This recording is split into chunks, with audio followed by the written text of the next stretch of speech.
15 अगस्त आते ही हर गली में तिरंगे लहराए जाएंगे, देशभक्ति के गाने भी बजेंगे। लेकिन जरा रुकिए, क्या सिर्फ झंडा फहरा लेने से हम आजाद हो गए? आज 15 अगस्त या प्रदेश में कई लोग होंगे जो ढोंग करेंगे, दिखाएंगे। यह कड़वा सच है, सुनिए। एक तरफ हमारे देश के अफसरों के घरों से बोरे भर कर के घूस कैश मिल रहे हैं और दूसरी तरफ एक गरीब का बच्चा टूटी छत वाले स्कूल में बिना मास्टर जी के भविष्य ढूंढ रहा है। क्या सच में आजाद हैं या हमारी आजादी अभी भी कागजों और भाषणों के विज्ञापनों में ही सिर्फ सीमित है? 79 साल के बाद सवाल यह नहीं है कि हमें आजादी मिली या नहीं मिली, सवाल यह है कि आजादी मिली किसे और इसका फायदा किसको पहुंच रहा है। देश ने इन सालों में तो बहुत बड़ी बड़ी उपलब्धियां हासिल की है, इसमें कोई दो राय नहीं है। अंतरिक्ष में डंका भी बजा है भाई, ये तो डंका सही बजा है।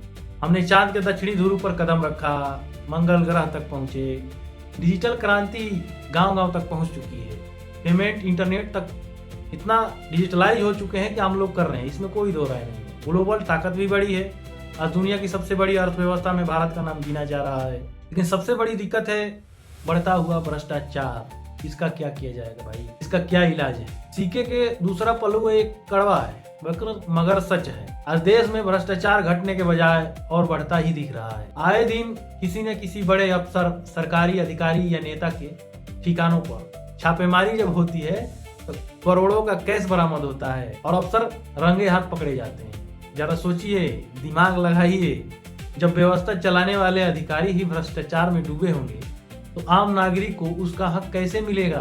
कागजों पर योजनाएं तो बनती हैं, लेकिन आम जनता तक पहुंचते पहुंचते पैसा भ्रष्टाचार के बलि चढ़ जाता है। शिक्षा की भी असलियत देख लेते हैं। 90 की दशक से लेकर के इस पूरे मॉडर्न टाइम तक में क्या हुआ है, इसका सबसे बुरा असर पड़ रहा है हमारी शिक्षा व्यवस्था पर, इसका भ्रष्टाचार का। आज देश के भीतर शिक्षा को दो अलग अलग दुनिया में बांट दिया गया है, अलग दुनिया बन चुकी है। पहली दुनिया है एक गरीब बच्चे की, मध्यम वर्ग का बच्चा जो आज भी 90 के दशक जैसी सुविधाओं वाले सरकारी स्कूलों में मजबूरन में पढ़ रहा है भाई, जहाँ न पीने के साफ पानी है, न ढंग के टॉयलेट हैं, बच्चियों के लिए भी ढंग की व्यवस्था नहीं है, न ब्लैक बोर्ड है और न ही मास्टर जी हैं, भाड़े पर तो मास्टर आते हैं।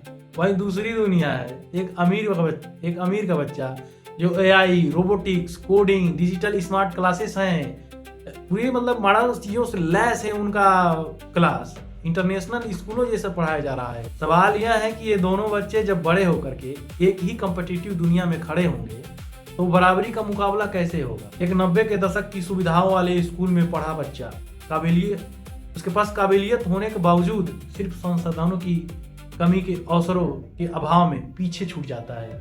जब तक हर बच्चे को एक समान गुणवत्तापूर्ण शिक्षा नहीं मिलेगी तब तक समानता की बात करना बेवकूफी ही होगी।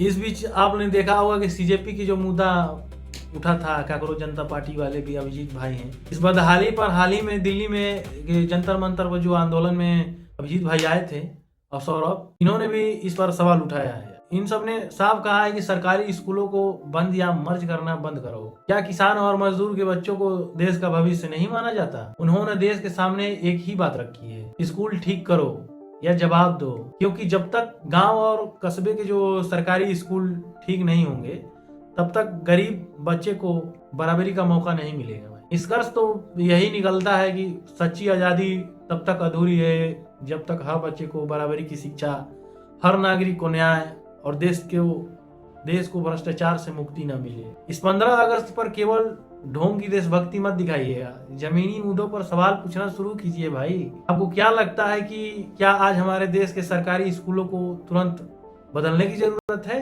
अपनी राय जरूर कमेंट में करके बताइए।